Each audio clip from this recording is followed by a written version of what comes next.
This is a special bonus edition of Judaism Unbound, the Torah of reality TV, jumping the fence Jewishly.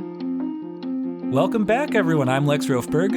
And I'm Catherine Horowitz. And you're probably noticing, Catherine Horowitz, who's that? That's not Dan Liebenson, who's usually the person that is here with me.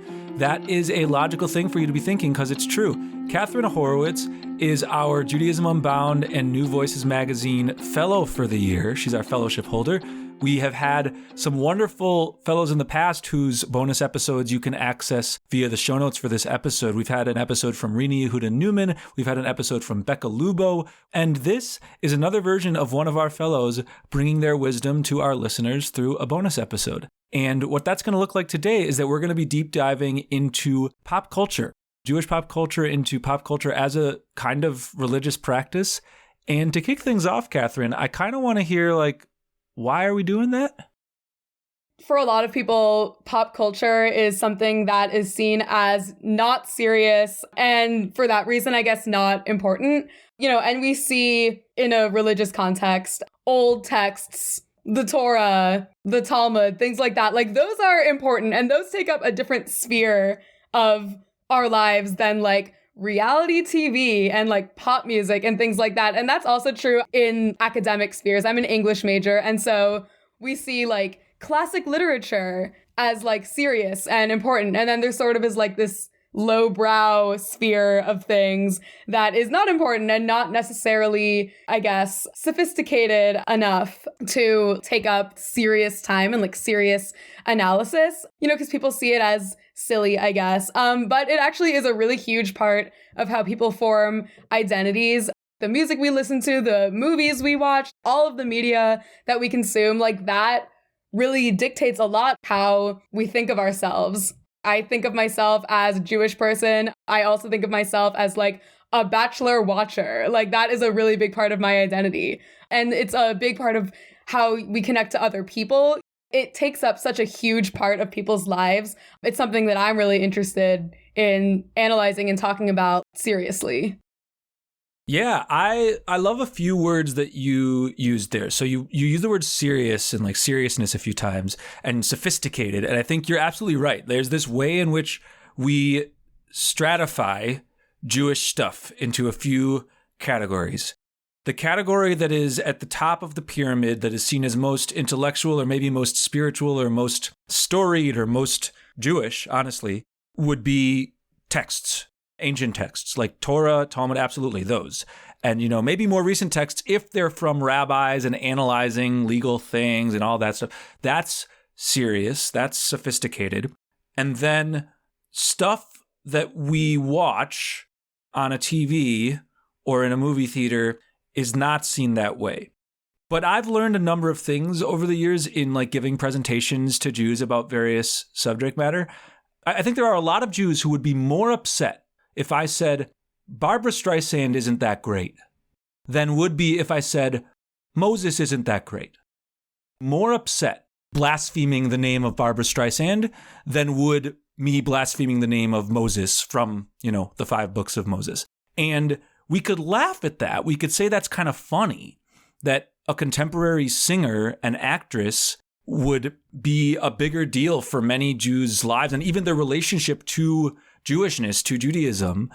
Or we could say that's actually pointing to something deep. I think that it's pointing to a number of interesting, deep things about how we shape our own identities as Jews and as people, and the role that TV and film and music, like you said, can relate to that. But I'm curious how you would relate to that. And you don't have to talk about Barbra Streisand so much. You mentioned reality TV. That's maybe a great place for us to think about, because reality TV, if we were to make a spectrum of all pop culture, I feel like reality TV is at the far trivial end of the spectrum, from trivial to serious in most people's minds. So how is it that we might actually learn something about Jewishness or religion through reality TV? One thing that is interesting, before I specifically answer the reality TV question, is that one of the reasons pop culture specifically is so significant is that, in a very traditional sense, what are Jewish people? Jewish people are supposed to structure all day, their entire day and their entire week and everything around prayer and Torah study and things like that. That is sort of like the expectation. But like that is not the case for most people today, but we do structure our lives around pop culture that we consume a lot of the time. A certain day of the week is the day that I watch this episode. And then like another day is like the day that I call my friend to talk about it. Reality TV specifically, though, I think is so fascinating because it sort of is like a sociological study in a way. If like you choose to look at it like watching that. it, you mean? Like you're watching kind of, it, you're yeah. kind of analyzing it. Because it's like each kind of reality TV show is sort of like a really specific human experiment. Sometimes it's a competition, mental challenges, physical challenges, strategy. Like Big Brother is like just like a strategy show, essentially. And then there's dating shows as well. But like no matter what, it's like relatively normal people being put in like... Is a dating show a strategy show? Ooh, that's a cynical question. I have a lot to say about that, actually. Yeah. No, I mean, like, because when you're on a dating show, like, you have to figure out... I mean, you know, obviously it's about making a real connection with the other person, but part of it is, like, what do I need to do to stay here for as long as I can? Like, you know, I have to present myself in a way that the producers like, that the audience likes, that the lead likes, and that the other contestants like too, because otherwise I'm going to get eliminated. So there is definitely strategy involved. So the thing that is really fascinating to me is seeing how like these real people respond to these totally not real situations, you know, manufactured. So that's why I think reality TV is honestly very deserving of serious study, because also it sort of is like reality TV. I'm doing quotes right now. Unquote, yeah. But the people who are producing it, they're trying to reflect actual reality. So like the way that people see themselves and the state of the world and everything today is really reflected in like these fake versions of the world that are created on reality TV. Yeah, I think that's a great point. And this is not something I've shared so much on the show. I haven't been hiding it, but I don't think I've found many opportunities on Judaism Unbound to mention that I myself am definitely also a reality TV, I don't want to say buff, but I watch a lot of it. And maybe that surprises people, maybe not. I don't really know. But what you described is absolutely how I watch it. I mean, for me, it is totally like anthropologist mode. I'm like thinking about human existence and how we function in the world, and also how we don't function in the world. That's often what's on display most with these reality shows. It's really interesting. In every version of these shows, you're taking some mixture of people from different areas of the country or world, from some amount of diverse life experience. Often it's not that diverse. I mean, often people are pretty hyper wealthy, but they're different versions of hyper wealthy from different areas. And they are sharing space together and interacting and getting to know each other. And I'm engaging with it as a viewer, but I'm also engaging with it as, like you said, kind of an analyst. And maybe that sounds bizarre to people. I enjoy finding depth in places that are trivialized. The very fact that I kind of have to work to find something deep in a reality TV show, as opposed to watching some, you know, acclaimed drama with clear themes and maybe like historical connection, like that's, I do that. I enjoy watching those kinds of movies or shows, but I think the fact that people want to say, you know, oh, The Bachelor, these random, annoying, like 20-somethings being super pretty with one another and causing drama in a house and all dating the same guy, like what could be deep about that? I find it kind of thrilling. I don't know. You're right to call out the veneer. It's not actually real. It's not reality in that sense. But the fact that they're striving towards reality, it creates a cool experiment. So basically, like, I do engage with reality TV pretty regularly, but the regularly takes a specific form, which is different from other things I watch, which is I have a group of people that I watch The Bachelor with.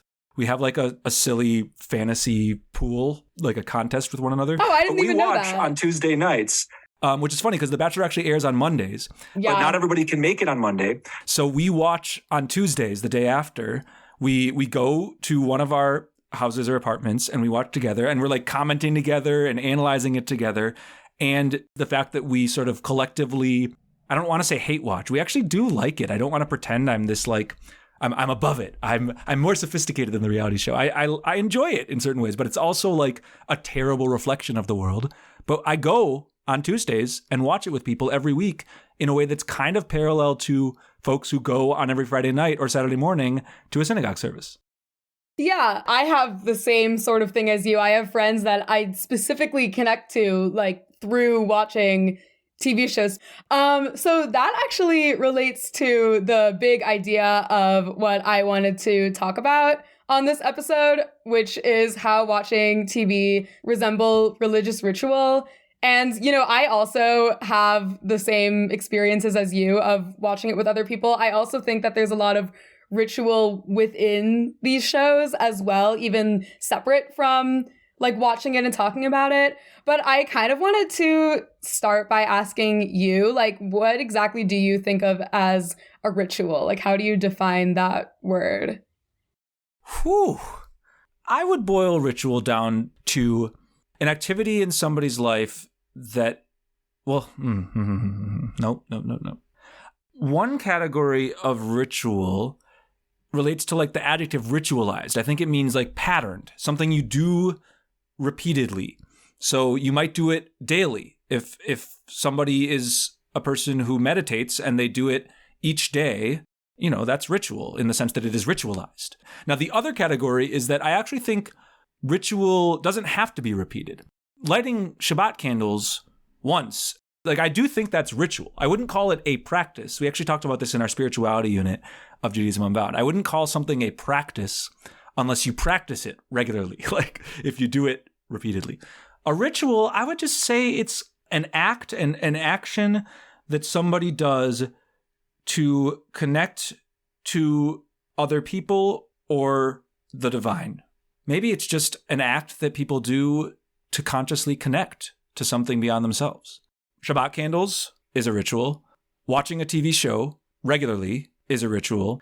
But honestly, even watching, let's say you're somebody who enjoys specifically watching the ways that Jews are represented in movies or TV. Like I saw The Fabelmans recently. Like me going to that movie, I think was a Jewish ritual in the same way that reading the weekly Torah portion or reading any segment of Jewish text is a ritual. The fact that it's like a contemporary movie as opposed to a text from a few thousand years ago, it doesn't make it any less or more a ritual. I was walking into that movie theater for a variety of reasons. One of the reasons was to deepen my own sense of Jewishness and connection to other Jews and to contemporary Jewish society. I was also going because I like movies. Forgetting Jewish, the ritual of going to a movie theater, getting popcorn each time. Val and I, my wife, we do not go to a movie at a movie theater and not get popcorn. Even if we had dinner and are full, we get popcorn because that's part of what ritual is. It's something you do even in the moments where it doesn't fit perfectly. So I don't have a particularly helpful answer, but basically I'd say ritual, it's an act that one takes on to connect beyond oneself. See, that's interesting that you say that you don't need to have repetition because I thought a lot about this idea before recording, and pretty much the only thing I could really come up with that I associated ritual with was repetition. And I think like finding meaning specifically in the repetition. Yeah, I think it's really interesting you say that. I think that also like even going to the movies once or not like at a specific time each week or every day or even once a month or anything like that, you still are sort of connecting to, like, the reason it's a ritual, I guess, or even a Jewish ritual is like, you know, you're connecting to this larger set of practices that people do. So that I think there is sort of like a repetition in it still, but I think that's really interesting. And sort of related to that topic is I've been thinking a lot about, well, one of the like main reasons I initially came up with this idea with reality TV specifically was there's like this weekly ritual essentially of watching it. So I watch the episode every single Monday night. And then I listen to a podcast episode every Wednesday when it comes out. And then I call my friend to talk to her about the show every single Sunday. And I sort of think of it as like the weekly Torah portion, essentially, because that's, you know, something you're supposed to do every week. And you get this like installment weekly. And, you're supposed to like listen to it at the same time each week.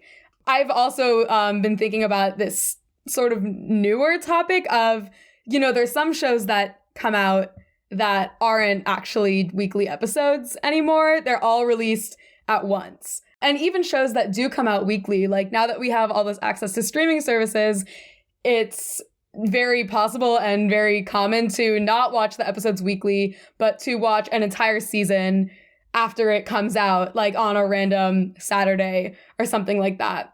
And that sort of threw a wrench in my theory, I guess. But I thought about it more, and I started thinking about like Shavuot. That's something that is like, one period of like intensive time devoted to something. Shavuot being a festival that's in late spring, early summer, where you stay up all night talking about various Jewish stuff. Yeah. Or you stay up all night watching a season of Survivor, also very serious work. And then also I was thinking about Hakel, which Judaism Unbound just had an event for a few months ago at this point, which isn't really done anymore, but trying to bring it back. And that is an event where you're supposed to read the entire Torah in one day. So that is, and everyone is supposed to like hear it. And so like that, I feel like is sort of the equivalent of binging a show. It does feel like reality TV is one of the only types of shows to still happen weekly because you have to keep up the suspense. Even on streaming services, The Circle on Netflix, they'll release like 3 episodes and then a few weeks later they'll release 3 more episodes. So I do think that that is still like one of the forms of TV that the weekly thing kind of remains. And also like White Lotus, when that was coming out, that was a weekly thing and that was really popular. And I had a few friends who were very into the show and they would watch it every single Sunday night. So I do think that that is coming back a little bit in the last few years. And I think when a show builds a lot of momentum and has a lot of excitement, especially like collective discussion around it, it's a weekly thing. So I think that that is a pretty significant thing. Yeah, I agree. And first off, I want to invite listeners, like you might or might not be somebody who watches reality TV. If you're not, think about a show in your life, whether it's now or in the past, that you have made a point to watch on a specific day when it comes out. And maybe that you have a relationship with somebody in your life where you talk about that show with them. I mean, I remember growing up when there weren't streaming services. And yeah, I mean, I think what you're pointing to with on Monday you watch, and then on Wednesday there's a podcast, and then you have a specific moment where you talk with your friend. I think it's pointing to the ways in which ritual sometimes is about the ritual, and sometimes it's about what you do after, if that makes sense. And I'll clarify what I mean by that. Like in a Jewish context, there's a famous aphorism, we've talked about it on the podcast a ton. Some people go to synagogue to talk to God. Other people go to talk to people. And I don't think that's cynical. I think that's beautiful. I think that there are people who go to a religious space mostly just to schmooze with their friends afterward. They're not that interested in the content of the prayers. And I think similarly, when I watch a reality show, I am partially watching specifically so that I can connect with people afterwards who I know are also watching. It's a peoplehood thing, to use a word that we use a lot Jewishly. Like when you light candles on a Friday night, you're aware that a ton of other people around the world are lighting those candles at approximately the same time in their time zone. And that adds to the ritual work of the action. It means you're not just lighting your own candles, you are connecting to a large group of people that is also lighting candles. And that's part of why like I try to watch certain reality shows around when they've come out, because I do want to be able to participate in like the crazy Twitter discourse that's going on. And I want to be able to schmooze with my friends in real time and together wonder what's going to happen next. If I wait till the end of the season and binge, sure, I can still have what I would call a ritual experience. I could still binge in the way that you talked about Hakel, where you're binging the Torah. But, that binge is going to be less communal than if I were to take part in this weekly moment where on Mondays, or in my case, Tuesday, like we wouldn't schedule our watchings of The Bachelor on Thursday because 3 days will have passed and the Twitter discourse will be fully done. And I want to be able to like pop in even 24 hours late to participate. But I don't know. I think you're also pointing to like something that could bother people, right? Like you said that that for you, it's kind of like the Torah portion. I think some people could get mad about that. And I hope somebody out there listening is like, that felt disrespectful to the Torah. I don't think it's disrespectful to the Torah because my relationship to Torah is not something where I look at that text and I'm like, this is fully aligned with my values. It's totally right. I believe every word. That's not how I relate to the Torah. And it's not how I relate to reality shows. If I related to the Torah as this is actually divine words from God that are all true, capital T, I don't think that The Bachelor or The Circle or American Idol or Big Brother or The Amazing Race, I don't think any of those reflect values that I aspire to in the world. So I wouldn't want to make that parallel. But if the parallel is that, oh, I read the Torah to disagree with some of the Torah characters and how they act, to agree with others, to question what God's doing in this story, to love what God does in this other story, that is totally translatable to watching a TV show where we think that some of the characters, some of the cast members are wildly out of line, while others do represent the kinds of values we want to have in the world. First of all, with the community element, I think that's a way that I think maybe a lot of listeners who don't necessarily watch reality TV in the way that we do can relate to this. I will listen to music and watch movies, etc., because either a lot of people are interested in them and I've heard a lot of talk about it and I want to be able to talk about it too, or because specific friends are really into it and I want to be able to talk to my friends. So it really is a way of like participating in a larger community. There's a lot of shows that I have close friends who they're really into them and I like am not necessarily. And then I started watching them, because I wanted to spend time with my friends and talk to my friends. When something is culturally relevant, you want to participate in the conversation and you want to like be a part of the culture. And so like that is a really big motivation for people, even if you aren't obsessive about like never missing an episode of a TV show. And then the thing that you just said about revering a text or a TV show versus judging it is really interesting because I think a lot of... I didn't say judging, but I love that. Oh, sorry. I like that. Like, we're totally judging or questioning TV shows, and we're judging Moses. We're judging God in some of these stories. Yeah.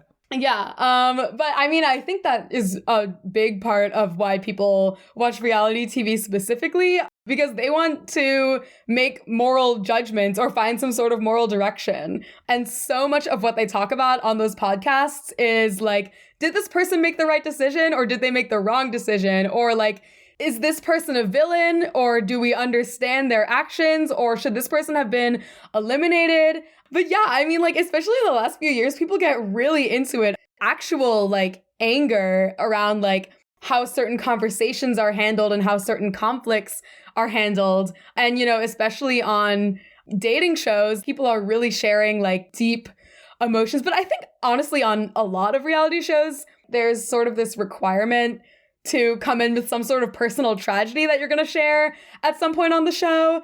And that's something that I think has really increased recently. And the way that that is handled, people love to make moral judgments about it. And that's a huge part of what structures discussions around the show. And I kind of am like, do you really look to Big Brother or The Bachelor or Survivor for like a serious moral understanding of the world, you know? And I really try to not do that, but people do, whether we like it or not, I guess.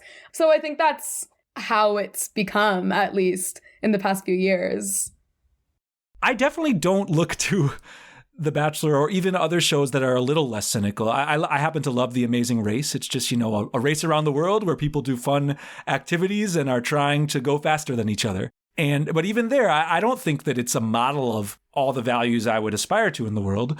But in the same way, I read the story of Jacob and Esau in the Torah, and I look at a character and I'm like, oh, wow, this guy Jacob is kind of an ass. I'm not sort of choosing team Jacob and then defending every one of his actions. I'm saying, when he pretends to be Esau and tricks his dad into getting his blessing, along with the help of his mother, Rebecca, is that aligned with my values? Do I think that it's okay to engage in that kind of behavior for the purposes of personal gain over one's brother? And then I ask myself, well, wait a second. I might not think that it's good, but do I think it's okay that Esau just automatically gets the birthright because he's the oldest? Is that what I think the world should look like? No, I don't think that. And then I go back and forth and I inhabit both perspectives, Jacob's, Esau's. Then I ask Rebecca's role in this whole situation. What's the deal with a mother choosing a favorite son over another? That doesn't seem so great. We could apply that to reality TV and look at how all these characters interact, how they form alliances with one another, how they're drastically changing their allegiances. That I'm not watching to behave like X character on the show. I am watching to unlock questions around how I should act in the world. And when I watch with my friends, like, we occasionally get kind of heated with each other. Yeah. About like what we would do, who we think is villainous and who we think is acting well. Like, it can get intense because we are all processing in real time how we would act in this situation, what challenges would arise for us. And so they become personal in the same way that a story that takes place a few thousand years ago about folks we are claiming as our literal or spiritual ancestors, that also becomes personal. Even watching a show, a movie, anything, and being like, that's really messed up, is in some way like, yeah, constructing some sort of understanding of like what is messed up. And I think to close this out, I sort of wanted to give like a specific example of a moment in reality TV that I think is meaningful, because like reality TV specifically, more than really any other form of media, adheres to a very set, repeated formula. Survivor has the tribal council, Bachelor has the rose ceremony, and there's always some sort of like ritual, step to the front, step to the back, like the person who is continuing on another week is this person. And so then when something deviates from that, you notice it. So one like moment in reality TV that I'm really passionate about, and that I think will give a really specific sense of what I'm talking about, happened in season 23 of The Bachelor, which was the season where a guy named Colton was the lead, The Bachelor. For those of you who aren't familiar with the show, the way it works is you start with 30 people and, you know, week by week, The Bachelor will eliminate people in like this very ritualistic rose ceremony where he hands out an individual rose to everybody that he's going to keep. So this guy Colton sort of broke the entire formula when he only had 3 people left. There's a lot of unspoken rules on The Bachelor. One of them is that if the person you're really interested in leaves the show, you have to just continue with it because you're under a contract. You have to film an entire season. So basically, Colton's top pick, the person he was going to choose, Cassie, left the show. So when Cassie left, what would have happened in any normal season is Colton would have cried. It would have been really sad. And then he would have gone on to have the remaining 2 girls meet his family, go on to the final rose ceremony, and then pick one of them and get engaged. But that is not what happened. He actually fled the premises of the show. They literally could not find him for 2 hours. It was a very famous, to me, I guess, moment where he literally, they had like a fence and he jumped over the fence. It was 7 feet tall. And he literally jumped over it in one motion, which was crazy. And then he ran off into the wilderness and they sort of tricked him into coming back. They were like, if you come back to the hotel, we'll bring you to the airport. He was allowed to go find Cassie and talk to her, and he convinced her to come back. She was really nervous about getting engaged, so he was like, we don't need to get engaged. We can just leave together, dating. And then he eliminated the other 2 people. And so like that was a moment that I think about a lot because it deviated from this formula that we'd become so used to. And I think that's, you know, if we're using like the Torah comparison, I think like that's sort of what you want in like your religious practice as well. Like you don't, I mean, there is something to be said for repetition for the sake of repetition and ritual for the sake of ritual. And I think that's actually very meaningful. But, you know, we read the Torah every single year. You know, you also like watch these shows in the same like cyclical way every single year. And there's different people on it, but you know, each season has the same beats. But then like the moments where things happen that you didn't expect, or you are like genuinely moved by something happening, or you have some sort of new like revelation, that's pretty much what it's all about. And that's like what you want to achieve, both when you're watching these like repetitive shows and when you're reading the Torah, because you don't The Torah, like I haven't read the whole Torah a bunch of times, but there are some parts of it that I've experienced a lot of times, like the binding of Isaac, which I hear every single Rosh Hashanah. And the goal with that is to get some new insight about it every year or look at it in a different way every year. My rabbi will always like say something slightly different about it. So one year you might talk about how Sarah isn't there, and one year you might talk more about Isaac's perspective in the whole situation. One year you might talk more about like Abraham specifically. You know, she's aware that we experience it again and again and again, and she doesn't want it to be exactly the same. So that's sort of what the goal is with these TV shows as well, to find the exciting things like in the repetition. And I think that's what people really look for in all sorts of rituals. What you're describing is a balance between structure or comfort with surprise. Various reality shows, what makes them work is that you can watch season 1 and then you can watch season 2 and you can watch season 3. And there's like enough sharedness between all the seasons that you know the formula. But then the really exciting moment is when there's a hopping of the fence, when there's an upending of the norms you expect. I was at a Saturday morning service once where somebody dropped the Torah. It hit the floor. And Wow. everybody, And obviously that wasn't happy. I don't think anybody in the room was happy. Yeah.